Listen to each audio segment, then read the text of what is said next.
Go ahead, please. Matt, I looked, and I think you probably agree, this is the most focused I've seen Purdue from start to finish in a game in a while. Talk a little bit about the focus, how they stayed focused all game, and then, of course, Wren on the offensive board and Clough on the defensive board.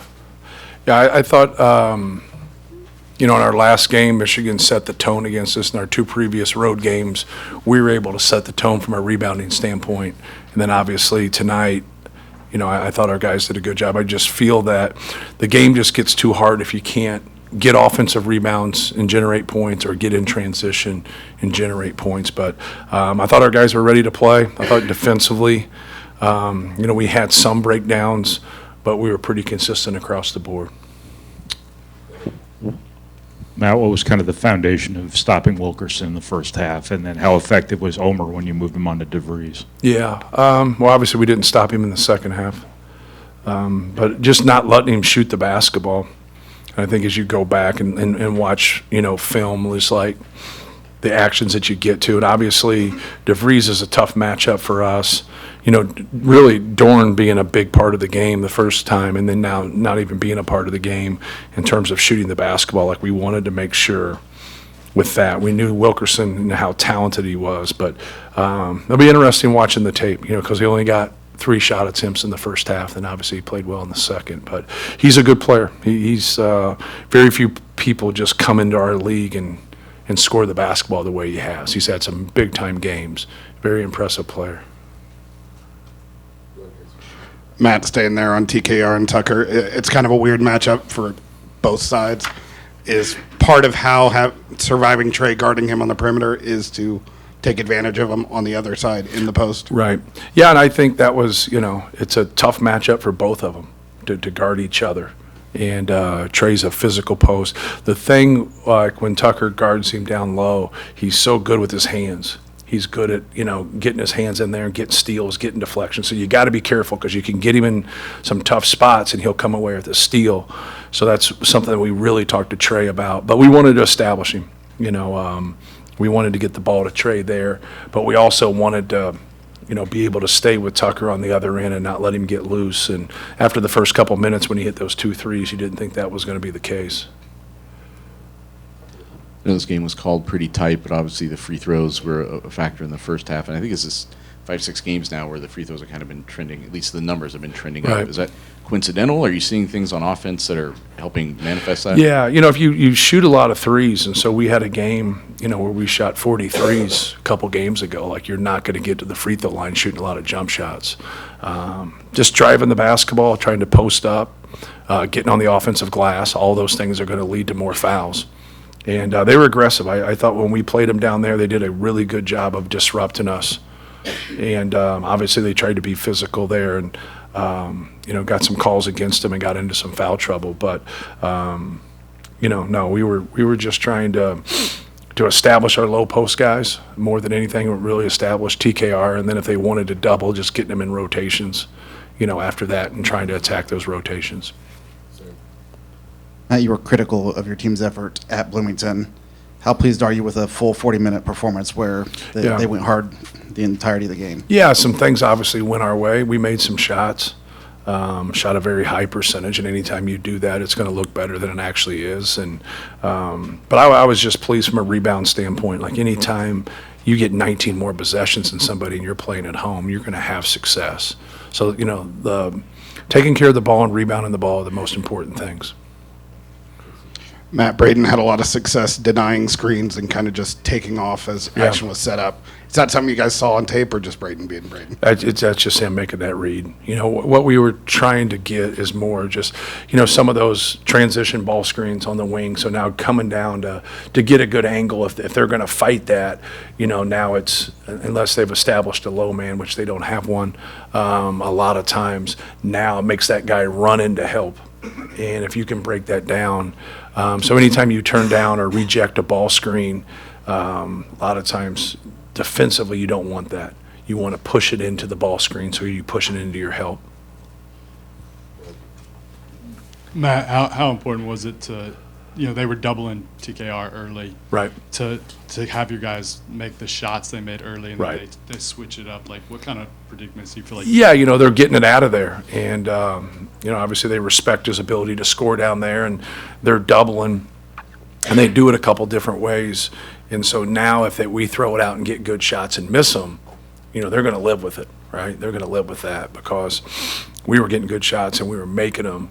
And now they have a decision to make, right? Are we going to stay one-on-one and maybe give some ball side help and not come with a double and get in a rotation? So the one thing about dealing with the post-up guy is that you can put the other guys where you want. They can't control that, right? So if we want to cut through, we can cut through. If we want to stay ball side, we can stay ball side. If we want to get post splits, we can get post splits. If we want to dive a different guy, we can. If we want to hold people out. And the reason I throw all that at you is that changes rotations.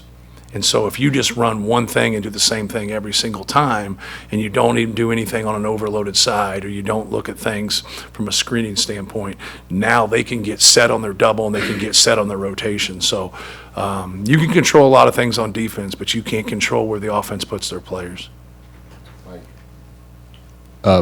Matt, these last two games for Omer, what are you seeing from him, and what kind of weapon can he be off the bench as you get ready for the Right. postseason? Well, he was great tonight. I mean, you kind of see that we have more than 5 starters. I think that's been the statement, and that's some things we told him in recruiting. Like this will be a tougher year where things will open up more for him his sophomore year in terms of an opportunity. But he's been great, man. He's worked hard. He's putting in time.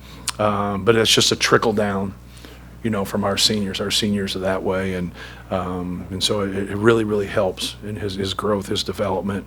But he can go. Like he's a good player. Like nobody on our team is surprised about the way he's played. But he's really given us a punch off the bench. Coach, a dominating win like this, especially against IU, how does that set the tone for the rest of the games in the regular season heading to tournament? Yeah. It's just kind of how you're playing. Like I said earlier, things look better when you make shots. You can get a little carried away with how good you think you are, because if you don't make all those shots, it just looks like you're not doing very well, but you're really executing well. It's like when we missed a lot of shots against Nebraska. I thought our guys really executed, but the shots didn't go in, so it didn't look. So when they make their run, people are like, well, what's the problem? Well, you don't understand basketball if you're, we're getting good shots, we're just missing them. And then you miss free throws and things come from that. But no, just trying to build on things. And, it's we play to win the Big Ten championship and, have success in the NCAA tournament and hopefully go to Final Fours just like everybody else in the country. But not being able to win a Big Ten championship was tough. That's tough. But we're the ones that lost the games. And so, we got to try to get better and try to improve. And so I thought this was a great bounce back for our guys, because it's hard to take, man. It's really hard to take when you have goals and you have lofty goals, and now one of them is probably out the window. It is out the window, but. How much progress has Omer made through the course of the season as an off-ball catch-and-shoot guy?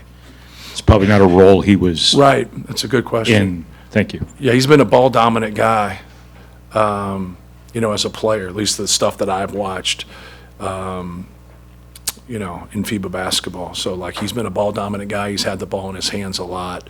So now playing off the ball, more, he's gotten comfortable doing it. But he just, he's been able to shoot before he got here, right? He's a good player.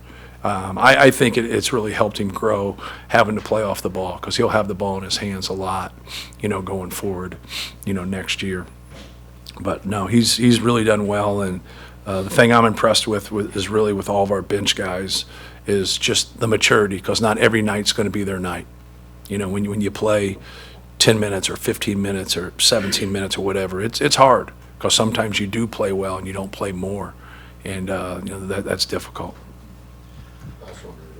Matt, this is Purdue's most lopsided win over Indiana since 1969. How difficult is it to pull off something like that in a rivalry like this that's always so competitive? Yeah, just our ability to make shots. I thought just Fletcher Lawyer has a perfect game, doesn't miss. Omer comes off the bench, and is that his career high? 18 is career high? Yeah. And gets his career high. It's terrible I have to ask. It's rivalries are great. in college basketball. I mean, they really are. It's great for the fans. It's great for the players. And that's like in our league now, and it's so big, it's like a corporation. Like more people can do that if they want. And so, like for us, that's a good thing. I think Indiana goes to the NCAA tournament.